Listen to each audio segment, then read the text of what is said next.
Hey, bloodbags, the real vampire, Dracula, is here to tell you about some more disturbing facts about your history that your woke teachers won't let you know. All right, you've heard of the Salem witch trials. Did you hear about the Rhode Island vampires? Okay, of course not. Late 1800s, tuberculosis, it comes a knocking at the door, and what your grandpa probably called the consumption.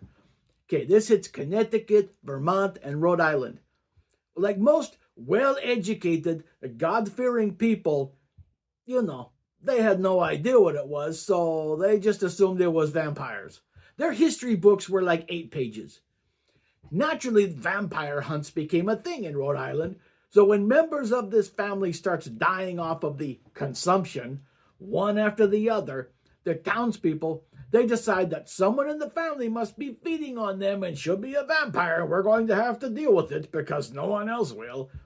Even after the mother, Mary Brown, and her 2 daughters had died, the townspeople decided, let's exhume the bodies. Let's take the time and dig up all these bodies because, there's no cable TV. One of them might be a vampire, who knows? The 19-year-old daughter, Mercy, had died much more recently than her family members, so her body, was ripe and in much better condition.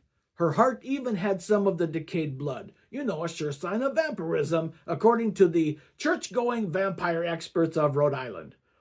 So, to prevent her from hunting again, they burned her heart and liver and mixed the ashes with water because, you need to dilute vampire blood like it's a cheap chicken broth. Then they gave the vampire food hack to another infected townsperson as a cure.